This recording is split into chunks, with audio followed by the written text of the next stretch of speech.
Hello everybody, Mark Sham, founder and CEO of Suits and Sneakers. And today I'm sitting here with Lisa Davis, the most optimistic, happy-go-lucky human being in the world. Hello, Lisa.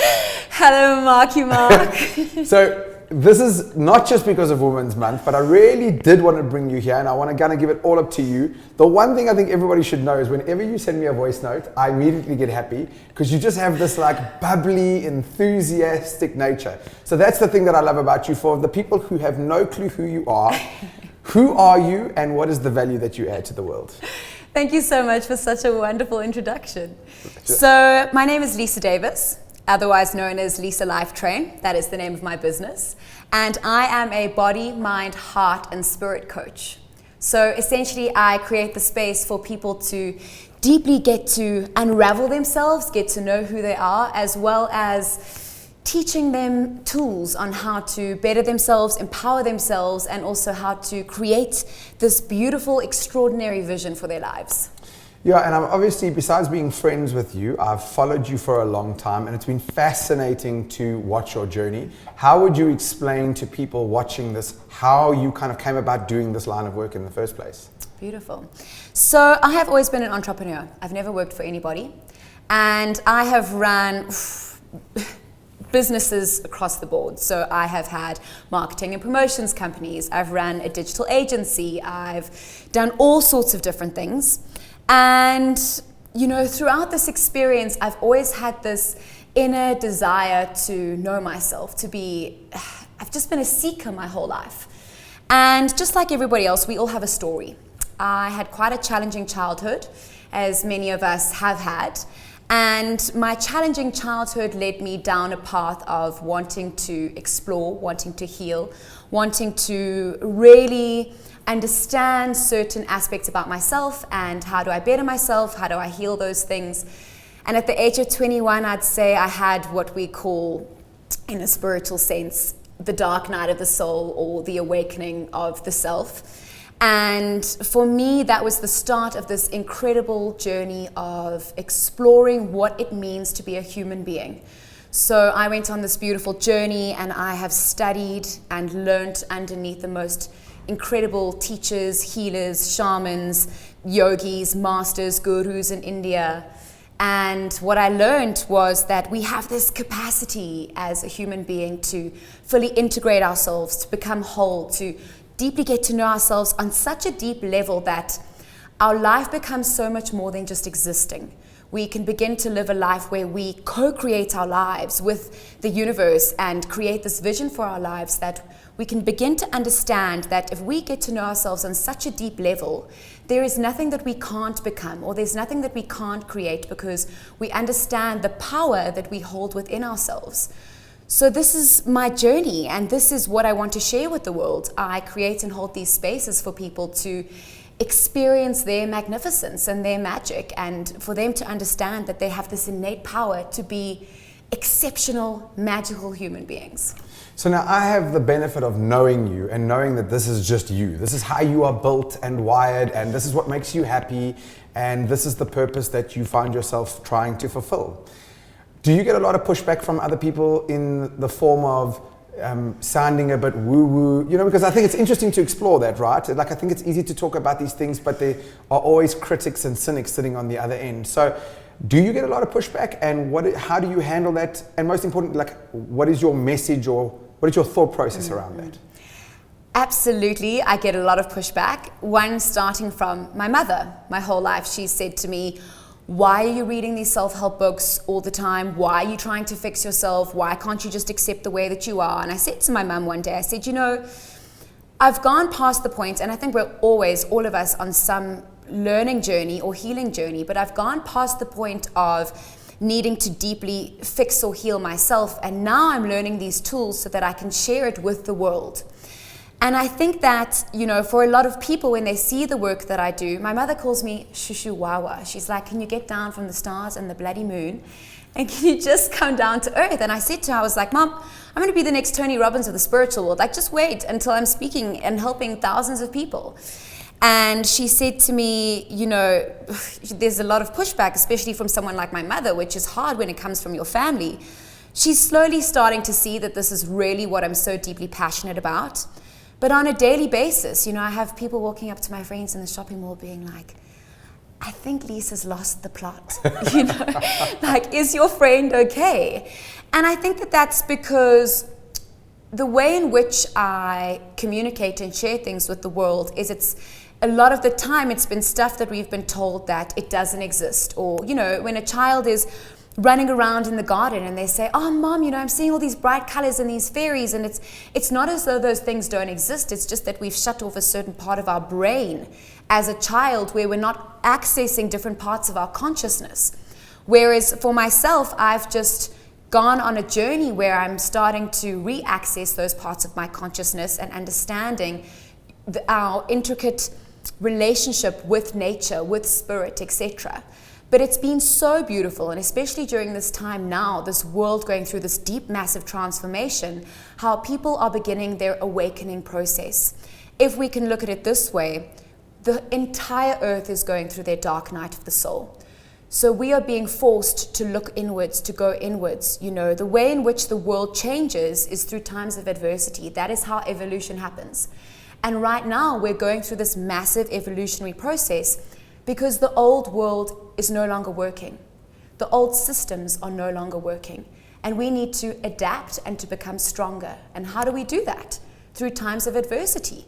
We only work on ourselves when the world falls apart. When life is fabulous and dandy and everything's going great, you're not like, oh, I need to check in and I need to sort my shit out. You know, we're just like, oh, everything's fine. So why would you need to work on yourself? Yeah. I mean, you are absolutely bang on for me, but I'm biased because I kind of filter much closer to your frame of thinking in the world at large. And what I've been trying to do for the longest time is equally show people like I can just speak like as a man, for example. We don't tend to talk about feelings. We don't want to acknowledge that the world is broken in patches. We don't, you know, it's almost like, hey, man up, just get on with it. But it's that attitude that stops us from growing richly, because instead of us taking some time to like deeply introspect, understand where we are, and like you say, we have this deep disconnect from nature. It's only in the last 50 years and 100 years, like these two big patches, where we've been so disconnected. We are part of the 0.0001% of humans who have lived the way we do. There are benefits. We have more choice, we have more abundance, but this world could kind of coexist. The world of abundance, technology, etc., but without being so selfish and hurting, so selfish in the way that we kind of prioritize ourselves above the planet, above nature, above other species, etc. So I'm much more on your planet, and the pushback that I always give to people is like, hey, if you, like men, I always say to men, yeah, of course, you know, why don't we just go back to drink beer and not talk about our feelings? That's great, you know what I mean? Let's see how far that gets us. So I'm on your planet, and I think it's just refreshing to have you here, and this is one of the reasons why I asked you to come join us. Not just because of Women's Month, but I think that Women's Month is an actual great opportunity where the spotlight is so deeply, richly on women. So why not run with that momentum rather than not? And you really are one of those people that whenever I watch I really think people should follow you on social, specifically Instagram, and specifically watch your stories, because I watch your stories. And I'm always so deeply fascinated. You're like entertaining. You really are, and I think this is a vital component. If you are going to achieve the things that you want to achieve, you have to be entertaining. But there is real substance to who you are, what you're saying, etc. So, what are the things, like I want to give you a bit of an open platform. What are the things that you would like people to know in a 2-3 minute patch that just would make them walk away from this video with an alternative perspective? So, I think that as human beings, we have this beautiful life journey that we're experiencing. And, you know, throughout my studies, and I've been studying deeply entrenched in this work for over 10 years, there's a similar thread that runs through all of the teachings, the sacred texts, whatever you want to call it, and that is to know thyself.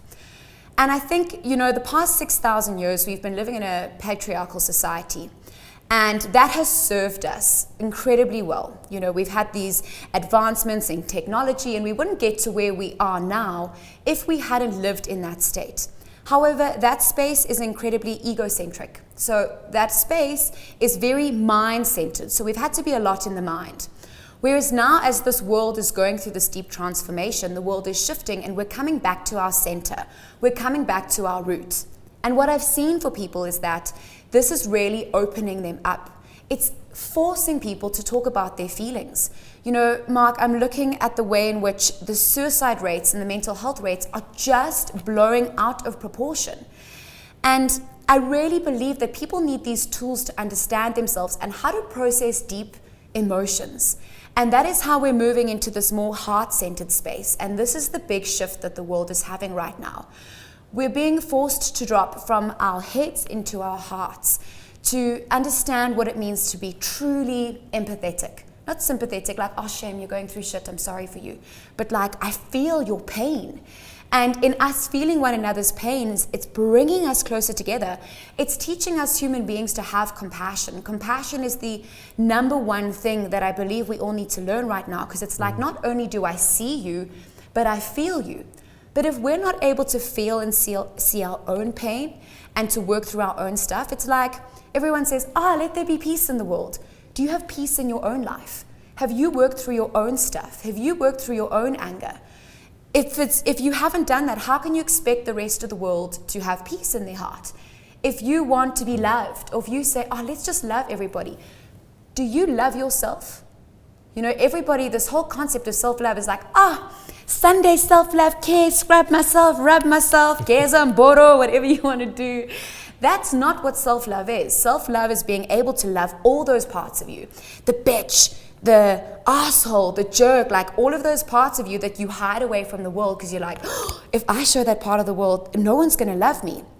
But that's what self-love is it's about being able to own those parts. You know, I had an ex-boyfriend, he was like, you think you're so sweet.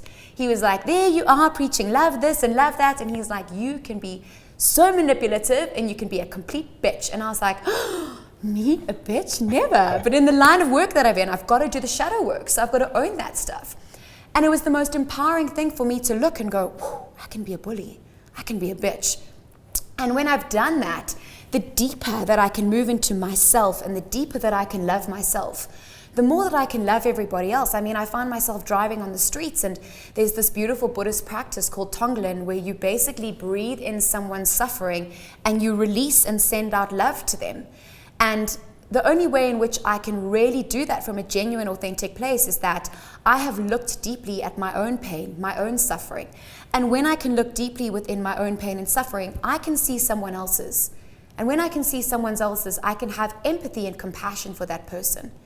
And this is essentially what I believe us human beings need to do is we need to do the work. Yeah. And the work is that deep-seated self-love and having the tools of how to go into those processes, work through your anger. What do you need to release in your life in order to create space for more love?